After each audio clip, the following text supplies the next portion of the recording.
¿verdad? Que va a levantar una gran nación. Pero también Dios prometió tierra, se llama la tierra prometida. Y vamos a brincar a Génesis 13. La promesa primeramente de una gran nación y ahora la promesa de una tierra, la tierra prometida. En capítulo 13, versículo 14 dice así: y Jehová dijo a Abraham, después que Lot se apartó de él: alza ahora tus ojos y mira desde el lugar donde está hacia el norte y el sur y el oriente y al occidente, porque toda la tierra que ves la daré a ti y tu descendencia para siempre. Y haré tu descendencia como el polvo de la tierra, y si alguno puede contar el polvo de la tierra, también tu descendencia será contado. Levántate, ve por la tierra a lo que largo de ella y a su ancho, porque a ti la daré.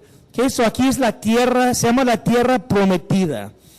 Es la misma tierra que Josué estaba enfrente, el río Jordán, tenía más de 2 millones de almas junto con él, estuvieron preparando para cruzar el río Jordán y tomar la tierra que Dios prometió. Que eso, de un hombre, Dios prometió a Abraham: de ti voy a levantar una nación enorme y de ti voy a dar a una tierra prometida, se llama la tierra de Canaán, que es conocido como la tierra de Canaán o la tierra prometida. ¿Okay?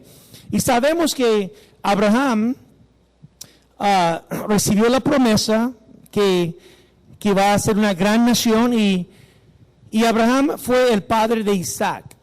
Isaac fue su primer hijo. No su primer hijo, pero el hijo prometido, ¿no? Del linaje. Isaac tenía un hijo que se llama Jacobo, ¿verdad? Jacobo, su nombre fue cambiado a Israel, ¿ok? Él luchaba con el ángel de Dios y en el fin Dios cambió el nombre de Jacobo y dijo, ahora su nombre se llamaba Israel. ¿Okay? Israel quiere decir gobernado por Dios. ¿Okay? Y él estaba luchando, batallando con el ángel del Señor y fue quebrado. Su nombre fue cambiado a Israel, y Israel tenía 12 hijos, que los 12 hijos de Israel formaron, obvio, los 12 tribus. Okay, so, la nación de Israel fue Abraham, Isaac, Jacobo. Jacobo fue cambiado a Israel. Israel tenía 12 hijos y los 12 hijos formaron los 12 tribus de Israel. Okay? Pero también el pueblo de Dios fueron llevados cautivos, ¿verdad? Estuvieron cautivos en Egipto. ¿Alguien sabe por cuánto tiempo estuvieron ahí en Egipto como cautivos? Más o menos 400 años estuvieron ahí, ¿verdad? Llegaron en buen términos, en buen favor. How do you say Joseph? En buena manera, ¿verdad? Pero los números crecieron de 120 personas a una enorme gente de más de 2 o 3 millones de personas. Estuvieron 400 años como esclavos, ¿verdad? El pueblo de Dios, los hijos de Israel. Y Dios levantó un hombre que se llama Moisés, ¿verdad? Moisés fue levantado por Dios para sacar el pueblo de Dios de la esclavitud de Egipto, ¿verdad? Y para llevarlos a la tierra prometida. De Egipto a la tierra prometida era un viaje de más o menos 15 días. ¿Okay? Podía salir de ahí y llegar allá en menos de 15 días viajando, pero quedaron ahí 40 años en el desierto, y la razón fue su falta de fe en Dios, la falta de confianza en el poder de Dios y sus quejas, sus murmuraciones, ¿verdad? Estuvieron murmurando seguido y no tenía fe a confiar en el poder de Dios, y su sentencia fue que van a andar ahí por 40 años en el desierto hasta que toda la generación se muere. ¿Okay? Ahora, eso nos lleva a donde estamos hoy. Los 40 años ya pasó, Moisés falleció, Josué estaba otra vez enfrente del río Jordán, ¿verdad? Estaba preparando ese libro, todo el libro de Josué. El carácter principal es Josué, el siervo de Moisés. Moisés falleció, Josué tomó el cargo, el liderazgo del pueblo, y ahora es su turno a guiar el pueblo. Es su momento para levantar y cruzar el río Jordán y llevar esa gran multitud a la tierra prometida. ¿Okay? Pero no va a ser muy fácil, ¿verdad? Ahí tenía que pelear muchas batallas, tenía que conquistar gigantes. Era una lucha, unas peleas increíbles, pero vamos a ver lo que Dios puede hacer, ¿verdad? En un pueblo que confía en Dios, un pueblo guiado por Dios, un pueblo que caminaba por fe y no por vista. Ahora, si nos preguntamos, pues, ¿cómo aplicamos a nosotros hoy en día el libro de Josué? Hay muchísima aplicación en el libro de Josué, muchísimo. Pero hay unos que dicen y creen y enseñan que cuando los hijos de Israel cruzaron el río Jordán, era un tipo de la muerte del creyente, cuando morimos. Y entrando a la tierra prometida, ellos dicen que es un símbolo del cielo. ¿Okay? Cuando el creyente, cuando morimos y entramos a la tierra prometida, que es el reino de Dios, el cielo. Y dice que el desierto es nuestra jornada aquí en la tierra como creyentes. Aquí andamos en el desierto, ya cruzando el río Jordán morimos y ya entramos al cielo. Pero eso no tiene, verdaderamente no cabe entre la enseñanza que tenemos de la historia. Porque cuando ellos cruzaron el río Jordán, ahí comenzó las guerras, ahí comenzó las batallas. Ahí tiene que entrar y conquistar sus enemigos, tomar la tierra prometida, la herencia. ¿Okay? En el cielo sabemos que no hay ninguna guerra, ¿verdad? Aquí es donde pasa toda la guerra, todas las batallas, aquí en esta tierra, no cuando morimos. Esta interpretación tenemos que ponerla a un lado. No es la manera correcta, aunque hay muchos buenos maestros de la Biblia que nos enseñan así acerca de Josué. ¿Okay? Cruzando el río Jordán es la muerte del creyente y la tierra prometida es cuando llegamos al cielo, y eso tenemos que moverlo a un lado porque no es la interpretación correcta. ¿Okay? Si estás apuntando notas, punta eso, por favor. Cruzando el río Jordán, ¿qué representa eso para el creyente hoy en día? Cuando cruzando el río Jordán representa algo muy bonito para el creyente. Es cuando el creyente, nosotros, cuando morimos a nosotros mismos, cuando morimos a uno mismo, cuando entendemos que la vida cristiana no es una vida donde luchamos y batallamos en la carne. ¿Okay? Cuando luchamos y batallamos en la carne, entrando el río a la tierra prometida es un símbolo de algo muy importante que tú y yo tenemos que agarrar eso. Ojalá que agarramos muy bien. Porque entrando a la tierra prometida representa ¿qué? Representa el creyente que ha entrado la vida del Espíritu Santo. El creyente que ya está caminando en el poder del Espíritu Santo. Representa la vida llena del Espíritu Santo, la vida más abundante. ¿Okay? No luchando, pero confiando más en Dios. Reconociendo nuestra debilidad humana y buscando el poder de Dios en nuestras vidas. Buscando Dios. Eso fue enseñado en el Nuevo Testamento en muchos lugares. Especialmente en Romanos capítulo 7. Vamos a Romanos 7, por favor. Y vamos a ver algo enseñado en el Nuevo Testamento, pero vivido en el libro de Josué.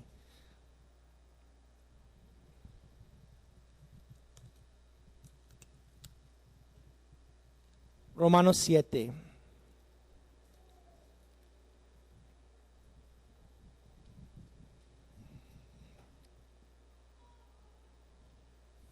En Romanos capítulo 7, también hay muchas diferentes maneras para interpretarlo, pero la manera correcta, que yo creo, más correcto, más entendible y más correcto, es que el apóstol Pablo, cuando él llegó a Jesús, Pablo pensaba, como era muy religioso, muy entregado, en una manera incorrecta, al ser fariseo de los fariseos, hebreo de hebreos, fariseo, entregado totalmente al Señor, pero de una manera incorrecta. Y yo creo, como muchos, que cuando Pablo llegó a Jesús, él pensaba que él podía vivir la vida cristiana, pero él encontró muy rápido que él no podía vivirlo en su propia fuerza. Y muchos creen que Romanos capítulo 7, cuando leemos capítulo 7, ahí está Pablo frustrado con su caminar con Cristo. Bien frustrado porque él encontró que lo que él quería hacer, él no hizo. Y lo que él no quería hacer es lo que él hizo. Y dijo Pablo, caray, man, lo que no quiero hacer es lo que yo hago. Y lo que no quiero hacer es lo que yo hago, y lo que quiero hacer es lo que no hago. No sé si tú has sentido así, cristiano. ¿No has sentido así una vez en tu vida? Su intención es muy buena y tú dices, ven, yo quiero, pero no hago. Yo hago lo contrario. Todo lo que no quiero hacer es lo que hago. Y todo lo que quiero hacer es lo que no hago. Y es lo que muchos creen que estaba pasando con Pablo, porque él estaba en su carne, tratando a vivir la vida cristiana sin la confianza plena en Dios. Y es razonable que un hombre como Pablo, cuando era fariseo, su misión era destruir la iglesia, perseguir los creyentes, y eso fue en su poder humano, no fue con el Espíritu Santo, obvio. En su fuerza humana, Pablo perseguía la iglesia, mataba a los creyentes en lugar a lugar, y era muy celoso para las cosas de Dios. En su propia carne logró muchas cosas, pero cuando él llegó a Cristo, es muy probable que Pablo hizo lo que muchos de nosotros hacemos. Es que él trató a vivir la vida cristiana en su propia fuerza humana, como él tenía mucha confianza en él mismo, y encontró que eso no es la manera. Y dice, mira, versículo 14, vamos a comenzar en 7:14. Y dice así, porque sabemos que la ley es espiritual, mas yo soy carnal, vendido al pecado. Aquí está Pablo hablando de él mismo. Porque lo que hago no lo entiendo. Aquí es la batalla entre su mente. Pues no hago lo que quiero, sino lo que aborrezco, eso hago. Hermano, ¿no has pasado eso en tu propia vida? ¿Cierto o no? Y tú quedas confundido, no es, wow, es increíble porque no entiendo. Pues y puedes decir las mismas palabras tú mismo, pues no hago lo que quiero, sino que lo que aborrezco hago. ¿Okay? Pablo también tiene la misma lucha que tú y yo tenemos diario. Y dice 16, y si que no quiero, esto hago, apruebo que la ley es buena. De manera que ya no soy yo quien hace aquello, sino que el pecado que mora en mí. Que Pablo dijo, ya no es yo, es el pecado, es la naturaleza pecaminosa en mí, es el que está haciendo estas cosas. Dijo Pablo, man, estoy, como decimos, estoy entrapado en este cuerpo, ¿verdad? No quiero hacerlo, pero estoy haciéndolo, y lo que encuentro que no es yo, es el pecado que mora en mí. 18.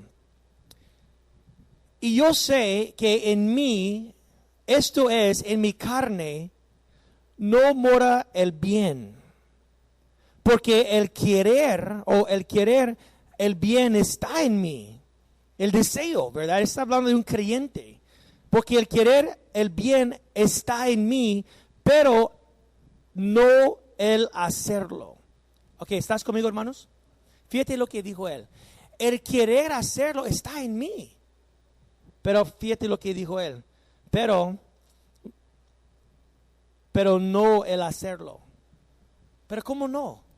¿Cómo no tenía el hacerlo? Dijo que el deseo está ahí en mí, pero no el hacerlo. Pablo todavía no estaba bien conectado. En otras palabras, Pablo estaba en el desierto. No entró a la tierra prometida. Estaba en el desierto. Como muchas veces nosotros como creyentes quedamos en el desierto, ¿verdad? Frustrados. Y dijo, ¿dónde estamos?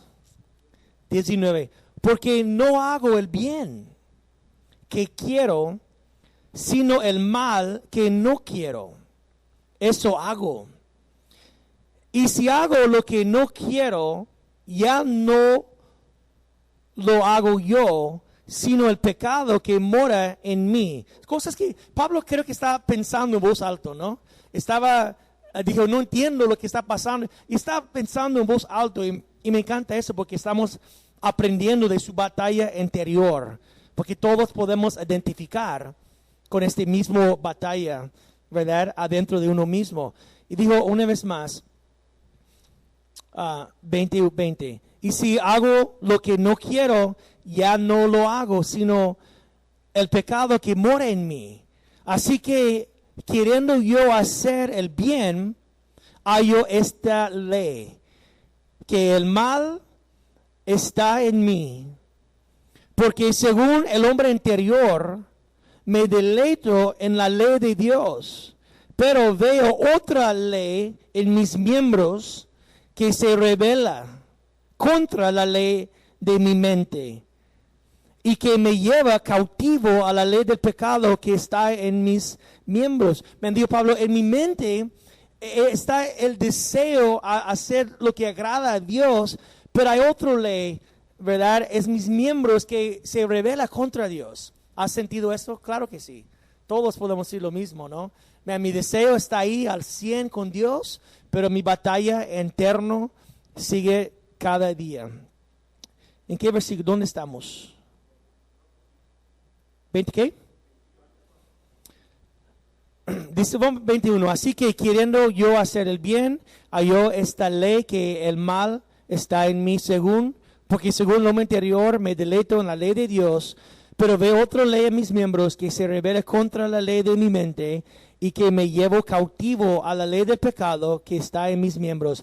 Ahora, fíjate, miserable de mí, mira su conclusión, miserable de mí, ¿quién me librará de este cuerpo de muerte?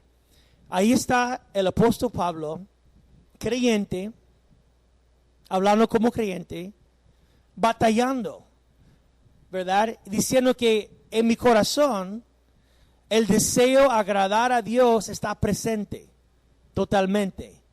Pero lo que estoy haciendo es lo contrario. Y Dios Pablo encontró algo, ¿verdad? Algo, y después dijo, miserable de mí. No sé si tú has sentido igual. Y dices, soy miserable. Porque quiero hacerlo y hago lo contrario. Y lo que yo no quiero hacer y sentimos es un sentimiento miserable. Y Pablo está expresando su lucha interno. ¿Okay? Y podemos decir, lo que tenemos aquí es Pablo viviendo en el desierto. La jornada de Israel en el desierto representa, ¿verdad?, una vida que no ha entrado la plenitud del Espíritu. No ha entrado la vida más abundante. No ha entrado la fluidez cuando Dios está fluyendo.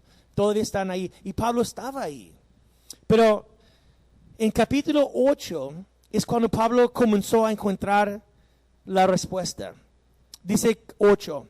Ahora pues, ninguna condenación hay para los que están en Cristo Jesús, que los que no andan conforme a qué, hermanos. Eso fue su problema. Pablo estaba caminando en la carne y dijo, el deseo tengo presente, pero no hago. ¿Por qué no hace? Porque estaba caminando totalmente en la carne. Y Pablo dijo, los que no andan conforme a la carne, sino conforme, ¿qué dice, hermanos? Al Espíritu. Ya Pablo estaba encontrando la respuesta a su dilema. Estaba encontrando la respuesta a su problema. Y digo, mi problema no entiendo, es un problema interno. Estoy calculando que el querer está en mí, pero el lograr no. Y no entiendo eso. Y estaba en esta batalla, dilema. Y dijo, ¿quién puede salvarme de esa vida miserable? ¿Verdad? Pero después él comenzó a encontrar, porque antes de capítulo 8, la palabra Espíritu Santo casi ni está mencionado. En capítulo 8 y adelante está mencionado un montón de veces, porque Pablo encontró, decimos, la tierra prometida por él mismo, ¿no? Y dice así, 2, una vez más, porque la ley del Espíritu de la vida en Cristo Jesús me ha liberado de la ley del pecado y de la muerte. Porque lo que era imposible, fíjate lo que dice, por lo que era imposible para la ley, por cuanto era débil por la carne, Dios, enviando a su Hijo en semejanza de la carne del pecado, a causa del pecado, condenó en la carne, ahora versículo 4 es el clave, para que la justicia de la ley se cumpliese. Ahora, fíjate, ¿estás conmigo todavía, hermanos, o no? Fíjate lo que está pasando. Él dijo, a querer tengo presente, cómo hacerlo, no sé ni cómo, ¿verdad? Está como, no sé qué hago. La ley es buena, estoy 100% de acuerdo con lo que Dios pide, pero cómo lograrlo no ha encontrado. En lo contrario, yo hago lo que no debe de hacer y encuentro en mí una vida miserable, ¿no? Una existencia que no ni vale la pena vivir. Pero en 4 dice así, para que la justicia de la ley se cumpliese, ahora sí puede cumplirlo, para que la justicia de la ley se cumpliese en nosotros, que no andamos conforme a la carne, sino conforme, ¿qué dice, hermanos? Al Espíritu Santo.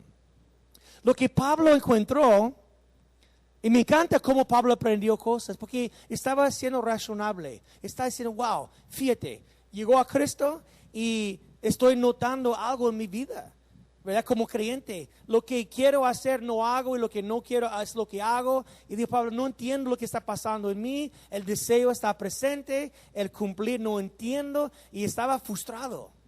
Y esto es la condición a veces de nosotros mismos, porque andamos muy frustrados y muchos dicen, pues no vale la pena ser cristiano. Si así es la vida, la existencia es así, pues no vale la pena no vivir así, porque no ha llegado todavía, no ha cruzado el río Jordán, donde morimos, reconocemos que somos muertos juntamente con Cristo y sepultados con Él. Amén. Y no han experimentado la vida victoriosa. Cuando comenzamos, Israel comenzó a ganar victorias.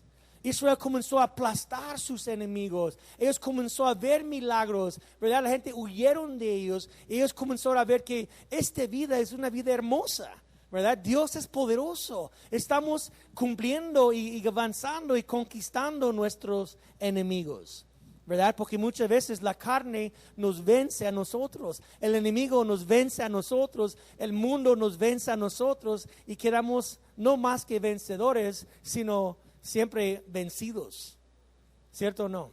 Así es a veces el asunto. Y Pablo tiene que aprender, en mi carne no puedo vivir la vida cristiana. Y Pablo tiene que clamar al Señor, buscar al Señor, confiar en Dios, buscar el poder del Espíritu. Y Pablo tiene que comenzar a caminar en el Espíritu Santo. Y dijo, ahora la ley de Dios sea cumplida en nosotros, que no caminamos en la carne, sino y Pablo ya cambió su situación. Ahora dijo Pablo, ahora yo sé el asunto.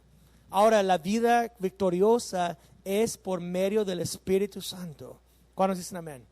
Ya tenemos que reconocer eso como creyentes. Tenemos que reconocer que la vida abundante o la vida victoriosa es una vida en el Espíritu Santo. Cuando llegamos al río Jordán y morimos y reconocemos y decimos, caray, man, yo no puedo vivir la vida cristiana, anda aquí en el desierto, porque fíjate, también el libro de Gálatas nos enseña lo mismo. El libro de Gálatas, te digo, lo que está explicado en el Nuevo Testamento estaba vivida en el libro de Josué, también en el libro de Gálatas, ¿verdad? En Gálatas, Pablo está tratando de enseñar a los creyentes en el libro de Gálatas que no caigan en el mismo error que él hizo. Porque ellos comenzaron en la gracia de Dios y terminaron en la carne, ¿verdad? Tratando de agradar a Dios en la carne. Y Pablo dijo a ellos, ustedes, no tratas de hacer lo que yo hizo. Y dijo Pablo, la vida cristiana no es luchando en la carne, tratando de guardar la ley. Eso nos trae esclavitud total. Pero es creyendo en la gracia de Dios, creyendo en Jesús, creyendo en las promesas de Dios, confiando en Dios. Y todo el libro de Gálatas es Pablo tratando a convencer cristianos a no tratar de ser perfeccionado en la carne, sino caminar en el Espíritu. ¿Cuántos dicen amén? Yo creo que es lo que Dios quiere enseñar a nosotros por medio de este libro de Josué. Estoy emocionado por mí mismo, porque yo estoy buscando al Señor, como ustedes también, todos buscamos al Señor. Y yo estoy buscando a Dios por más de esta vida más victorioso, más de esta vida más abundante. ¿Verdad? Todos andamos a veces cansados, ¿no? De los años en el desierto, cuando andamos ahí frustrados, ¿no? Ahora, hay muchos símbolos que vamos a ver en toda esa historia de Israel. Porque si estás apuntando notas, apunta eso en su cuaderno. Hay muchos símbolos. El Egipto, cuando ellos salieron de Egipto, ahí nos enseña algo para nosotros hoy en día. Cuando ellos salieron de Egipto, nos enseña de nuestra libertad del mundo, ¿verdad? Nuestra libertad por la sangre de Cristo. Dice en el Nuevo Testamento, ¿no? Eso representa que tú y yo estuvimos en el mundo, esclavos en un sentir al pecado y al mundo, y Cristo vino y la sangre del Cordero fue derramada para sacarnos de nuestra esclavitud, ¿no? De nuestro mundo. Fuimos sacados de ahí, es un símbolo. También el Nuevo Testamento nos enseña cuando ellos cruzaron el Mar Rojo. ¿Qué representa eso, hermanos, para el creyente? ¿Cuántos se recuerdan? El bautismo en agua, ¿ok? Dice bien claro en el Nuevo Testamento, cuando ellos cruzaron el Mar Rojo, representa nuestro bautismo en agua, ¿ok? Ahora, ¿qué representa la jornada? Los 40 años en la tierra, ahí en el desierto. ¿Qué representa eso? Eso representa la vida del creyente, una vida de incredulidad, una vida de quejas, una vida de murmuraciones, una vida de desobediencia. Eso representa el cristiano. Y créeme, hermanos, hay muchos creyentes que todavía vivimos en el desierto. Hay mucha falta de fe, falta de confianza, hay muchas murmuraciones, hay muchas quejas, y ahí andamos en el desierto. Y hay creyentes que casi tienen su tienda establecida en el desierto, y andamos ahí cuando Dios tiene mucho más para nosotros. ¿Estás conmigo? Dios tiene muchísima más para nosotros, y verdaderamente es una existencia miserable cuando andamos como creyentes en este desierto de desobediencia, pecado, rebelión, falta de fe, falta de confianza. ¿Somos salvos? ¿Salimos de Egipto? Sí, por la sangre del Cordero. fuimos bautizados en agua, sí, claro. Hay creyentes que andan en la carne y esa existencia no es lo que Dios quiere. Y yo estoy emocionado, te digo, por medio de este estudio de Josué, porque yo creo que la lección principal es Josué llevando una gran multitud a la tierra prometida, ¿verdad? Y eso representa para nosotros, y estoy pidiendo al Señor, llévame ahí, llévanos ahí, muéstranos, ¿verdad? ¿Dónde andamos y cómo andamos para que podamos entrar a una vida más abundante, una vida más llena del Espíritu Santo? ¿Cuántos dicen amén? Ahora, ya te digo, cruzando el río Jordán y entrando la tierra prometida, ¿qué representa eso? El creyente que ya está rendido, el creyente que ya está cansado, el creyente que dice ya, como dijo Pablo, ay miserable de mí, ¿recuerdas? Eso es el hombre listo para entrar a la tierra prometida, el que dice, ay miserable de mí, ¿quién me salva de esta frustración, de esta miserable existencia? Y eso es cuando el creyente llegamos a este momento que reconocemos nuestro pecado, nuestra falta de fe, nuestras debilidades, y llegamos al Señor y comenzamos a pedir a Dios, Señor, perdóname, lávame, transfórmame, yo sé que tienes más para mí. Yo sé lo que estoy experimentando en mi vida hoy en día no ni está llegando ni cerca a lo que tienes para mí. Yo sé que tiene mucho más para mí, ¿verdad? Y yo quiero tener esta vida. Yo quiero vivir una vida que fluye el Espíritu Santo. Yo quiero comenzar a vencer porque tengo tantos años siendo vencido que ahora yo quiero comenzar a conquistar. Yo quiero comenzar a vencer. Yo quiero comenzar a vivir la vida más abundante. Y es cuando llegamos en este punto de nuestra vida que clamamos y buscamos y decimos al Señor, estoy miserable, estoy miserable. Créeme, hermanos, por experiencia hay muchos creyentes miserables. ¿Sí es cierto o no? Si seamos honestos, a veces decimos, estoy miserable, man. Estoy aquí batallando con lo mismo. Yo quiero avanzar. Yo quiero conquistar. Yo quiero tomar nuevos territorios. Yo quiero ver lo que Dios puede hacer en mi vida. Pero tenemos que llegar al río Jordán. El río Jordán representa la muerte. No que morimos y entramos al cielo, que morimos a nosotros mismos. Ya rendimos. Ya decimos, ya estuvo. No puedo hacerlo. Señor, cámbiame, transfórmame. Toma mi vida, lléname con su espíritu. No tengo ninguna confianza en mi carne. Toda mi confianza está en ti. Estoy cansado, pero yo quiero ver lo que tú puedes hacer en mi vida. Es una vida rendida. Cuando nos dicen amén. Y hermanos, cuando llegamos a este punto de rendimiento, ya no va a ser fácil a entrar a la tierra prometida.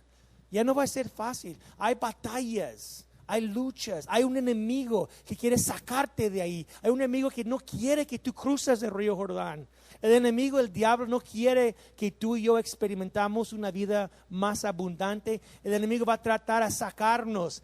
Cuando entramos y decimos, ok, ya vamos a conquistarlo, el enemigo está esperando de ahí. Vas a tener que vencerlo. Vas a tener que aplastarlo, pero en el poder del Señor. Cuando nos dicen amén. Tenemos que encontrar y vamos a tener muchas batallas. No va a ser fácil, te digo, a tomar la tierra prometida o a vivir una vida más del Espíritu Santo. No, el enemigo no va a costar y decir, entra y toma la vida abundante. En ninguna manera vas a encontrar batallas seguidos, batallas diarios. Tenemos que aprender a conquistar, ¿verdad? Esos lugares en nuestras vidas donde la carne ya nos tiene ahí agarrados. Tenemos que vencer esos lugares. Tenemos que tomarlos el territorio. Tenemos que vivir la vida que Dios quiere de nosotros. Pero te digo antemano, en ninguna manera va a ser fácil, ¿verdad? Pero es hermoso. Es hermoso. Porque, ¿sabe una cosa? En Cristo ya tenemos todo lo que necesitamos. que tenemos cada bendición espiritual, ya fue dado a nosotros. Ya tenemos lo que necesitamos. Aún así, tenemos que salir y tomarlo. Tenemos que salir y conquistarlo. Siempre Dios hizo maravillas, pero los hombres de Dios levantaron. Goliat no cayó solo. Un hombre de Dios levantó y presentó en el campo de batalla. David bajó del monte y presentó delante de Goliat en el nombre del Señor y mató a Goliat. La tierra prometida estaba ahí. Dios te dijo, es tuyo, ¿verdad? Es un regalo, es una promesa, pero tómalo. Y ellos no podían acampar a este lado diciendo, pues, hola, que Dios nos da la tierra un día. Ellos tienen que levantar y caminar hacia esa dirección en el nombre del Señor. Ellos tienen que tomar lo que pertenecía a ellos. ¿Estás conmigo? Y nosotros podemos encampar al lado del río Jordán a gustos, encampando ahí. Y si tal vez un día Dios va a hacerlo. Tal vez un día Dios va a bendecirme. Dios te dice, hey, ya está hecho, levántate, sea valiente, toma la tierra. ¿Cómo? En el nombre del Señor, ¿verdad? David, cuando vio a Goliat, él corrió a Goliat, él fue a la batalla. Cuando Josué dijo que la tierra es de nosotros, pero levántate y pelear, vamos a conquistarlo. Amén, hermanos. Y te dijo, tenemos que tener fe para creer en las promesas de Dios. Tenemos que actuar, tenemos que pedir, tenemos que clamar, tenemos que tomar, tenemos que aplicar las promesas a Dios a nuestras vidas. Si la palabra dice que somos más que vencedores, tenemos que creerlo, ¿verdad? Tenemos que vencer al enemigo en el nombre del Señor. Amén. Tenemos que conquistar esas áreas de nuestras vidas. Te digo, hay lugares donde siempre andamos en lo mismo, ¿verdad? Y tenemos que levantar en el nombre del Señor y comenzó a vencer al enemigo, vencer al mundo y vencer la carne y vivir la vida que Dios quiere para nosotros. Y por eso estoy emocionado porque la siguiente semana vamos a comenzar en capítulo 1 y vamos a comenzar a ver cómo ellos hicieron. Cuando dijo Jehová a ellos, medita en la palabra día y noche, Josué. Que la palabra sea en su memoria, en tu boca. Y vamos a ver la necesidad de la palabra de Dios en nuestras vidas. Cuando Dios dijo, levántate y sea valiente. Eso cuesta valentía. No vas a tomar la tierra prometida sin valentía. ¿Por qué necesitamos valentía? Porque hay un enemigo que no quiere que tomamos el lugar. Pero a veces corremos, encontramos el primer batalla y regresamos. ¡Ay, ay! Y regresamos, decimos, oh no, ya para tomar esa tierra cuesta algo. Sí, batallas y luchas y todo eso. Pero ¿sabe qué? Dios está con nosotros. Cuando dicen amén. Y tenemos que levantar y tomar el lugar. Y cada vez que estudiamos en todo este libro vamos a ver, y Dios creo que Dios va a enseñarnos muchas cosas. Porque la lección para el creyente hoy en día es levántate y toma lo que es tuyo. ¿Qué es de nosotros? Una vida más abundante, una vida llena del Espíritu Santo, una vida de victorias. Amén. Y tenemos que levantarlos y tomarlo en el nombre del Señor. Y vamos a seguir nuestro estudio de Josué la siguiente semana. Hoy nada más hacer una introducción para que ustedes saben más o menos cómo vamos a fluir, ¿verdad? Y el tema principal del libro es tomando la tierra prometida. Amén. Ok, hermanos, pónganse de pie y vamos a orar.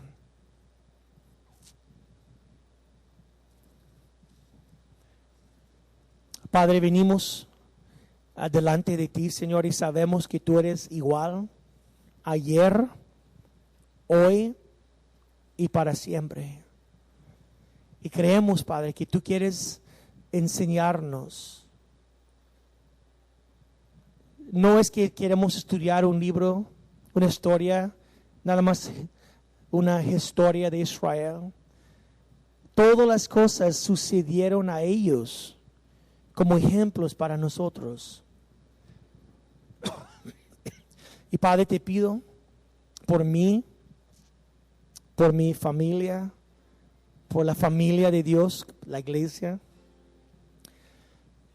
Que sea tú, Padre, dándonos esta valentía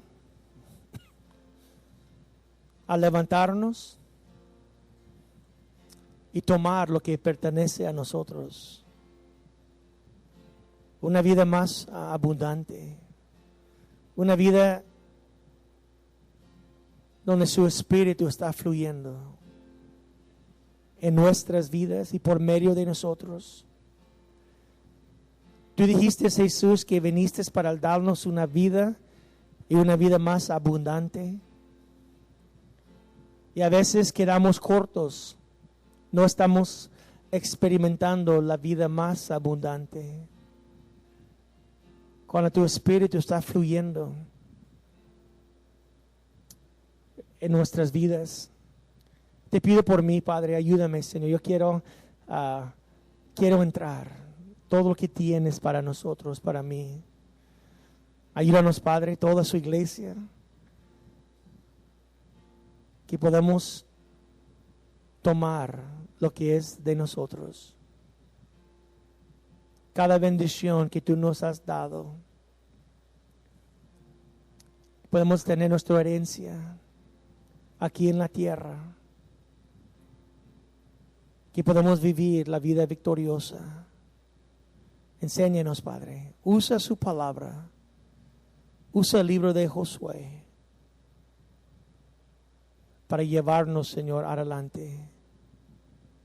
Te pido, Padre, bendiciones sobre mis hermanos que llegaron hoy, Padre, que pueden comenzar a levantar y comenzar a ver al otro lado del río y decir, wow, yo tengo tanto tiempo estancado y hay más. Yo sé que hay más que Dios quiere hacer en mi vida. Y podemos reconocer nuestra debilidad humana. Como dijo Pablo, no hay nada bueno en mí. El deseo tengo, pero hacerlo no.